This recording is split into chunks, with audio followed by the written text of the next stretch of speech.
Assalamualaikum.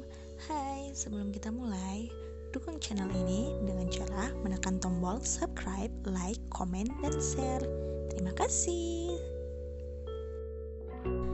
Di video ini, kita akan membahas mengenai ragam hias. Tahukah kamu, ragam hias merupakan karya seni rupa yang diambil dari bentuk-bentuk flora, fauna, figural, dan geometris. Seperti yang kita ketahui, flora dan fauna di Indonesia sangat kaya dan beragam.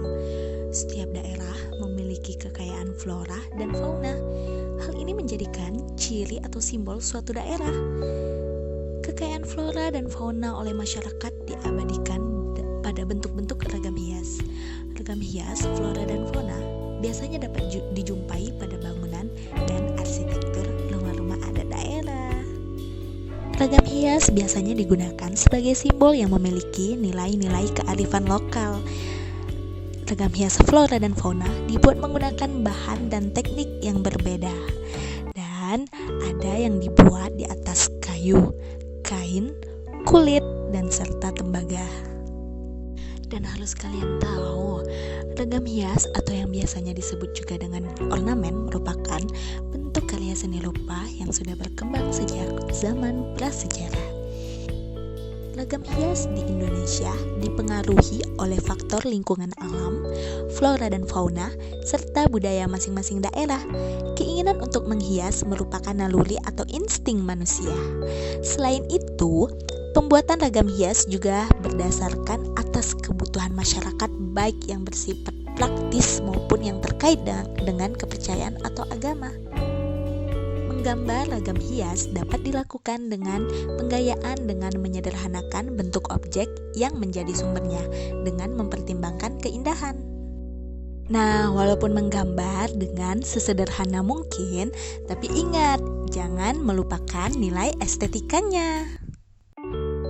Jenis-jenis ragam hias dibagi menjadi 4. Yang pertama ada ragam hias flora, di mana flora sebagai sumber objek motif ragam hias dapat dijumpai hampir di seluruh pulau di Indonesia. Ragam hias dengan motif flora mudah dijumpai pada barang-barang seni seperti batik, ukiran, kain sulam, kain tenun, dan bordir. Selanjutnya, ragam hias fauna atau animal.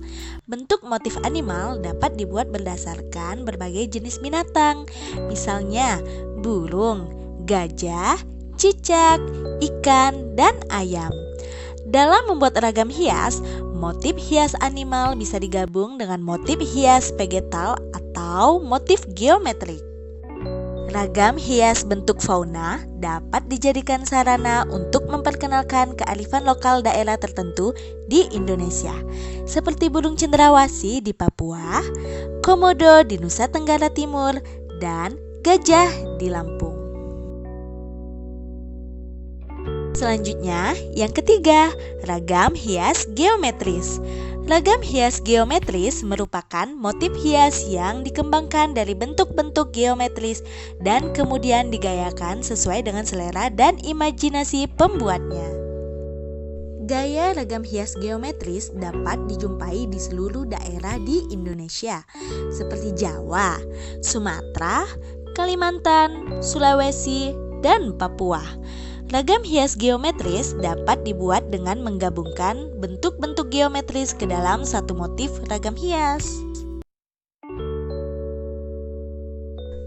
Lalu yang keempat, ragam hias figuratif.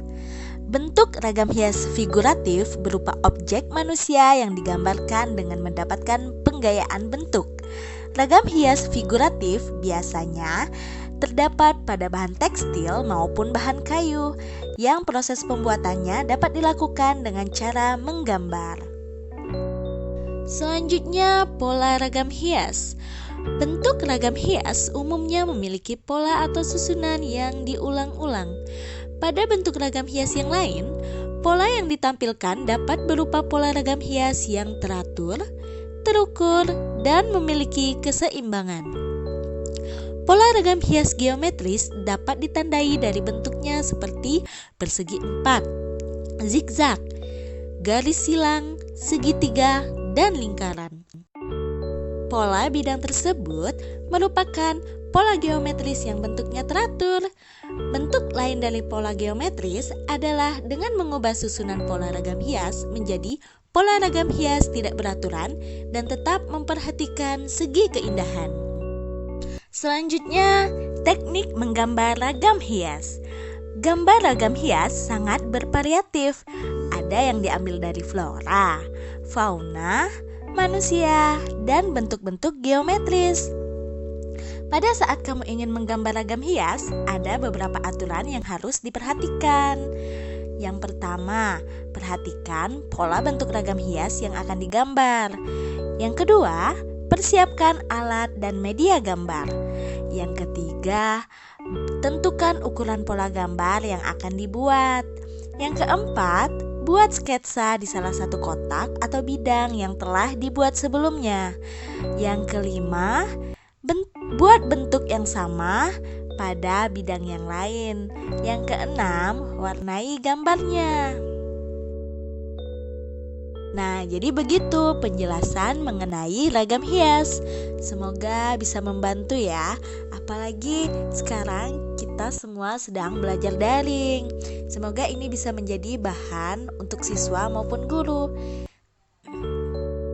Dan kalau ada kekurangan atau kesalahan, tolong dimaafkan ya. Ambil yang baiknya dan tinggalkan yang buruknya. Terima kasih. Semoga bermanfaat. Wassalamualaikum warahmatullahi wabarakatuh.